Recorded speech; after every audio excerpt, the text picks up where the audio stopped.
Editorial page কি? Editorial পেজে কি থাকে?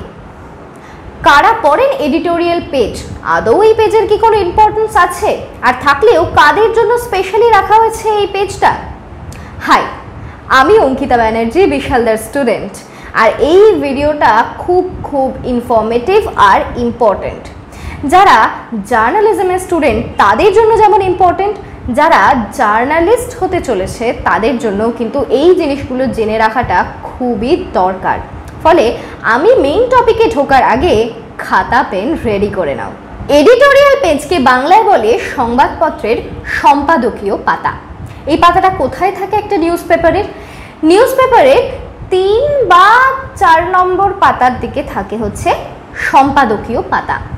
যেমন একটা নিউজপেপারে খেলার খবর আলাদা পেজে ছাপা হয়, বিনোদনমূলক খবর আলাদা পেজে ছাপা হয়, ঠিক তেমনই সম্পাদকীয় অন্য একটা পেজে ছাপা হয়। আর এই সম্পাদকীয় ছাড়া কিন্তু কোনো সংবাদপত্র প্রকাশিত হতে পারে না। এডিটোরিয়াল লেখেন সেই নিউজপেপারের এডিটর। সেখানে থাকে এডিটরের নাম এবং তার লেখা। এই এডিটোরিয়াল জিনিসটা খুব ইম্পর্টেন্ট, কারণ একটা এডিটোরিয়াল পড়েই বোঝা যায় একটা নিউজপেপারের ভিউ কীরকম। মানে নিউজের নিয়মই হলো অবজেক্টিভিটি, বস্তুনিষ্ঠতা। মানে যেই জিনিসটা হচ্ছে নিরপেক্ষভাবে কোনো দলের বা কোনো কিছুর সমর্থন না করে নিরপেক্ষভাবে একটা নিউজকে প্রেজেন্ট করা। কিন্তু এডিটোরিয়াল হলো একমাত্র জায়গা যেখানে একটা নিউজপেপার নিজের মতাদর্শ প্রকাশ করতে পারে।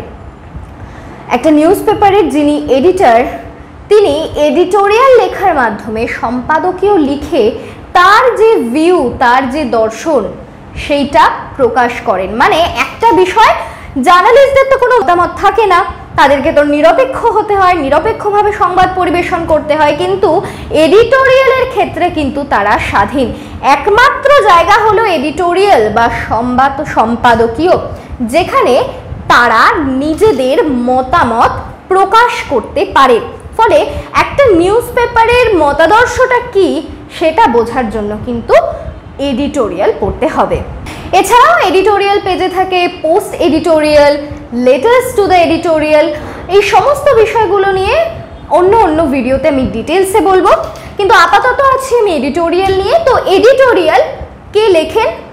শুধুমাত্র কি নিউজপেপারের এডিটরই লেখেন? ওই একজন ব্যক্তি লেখেন না, এডিটার্সদের একটা বোর্ড থাকে।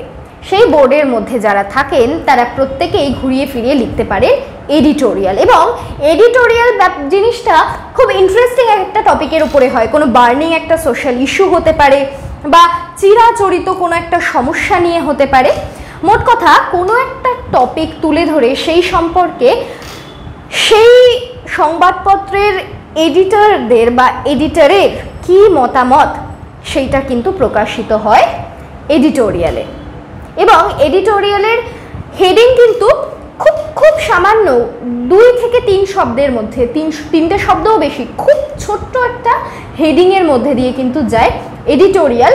এই হেডিংটা পড়লে খুব ইন্টারেস্টিং এই কারণেই বলছি, কারণ হেডিংটা পড়লে ঠিক বোঝা যায় না যে ঠিক কোন টপিকের উপর হতে চলেছে লেখাটা। অনেক রকম টপিক মাথায় আসে, কিন্তু খুব মন দিয়ে যদি এডিটোরিয়াল পড়া যায় তাহলে কিন্তু অনেক কিছু শেখা যায়। এবার এডিটোরিয়ালটা কারা পড়েন এডিটোরিয়াল?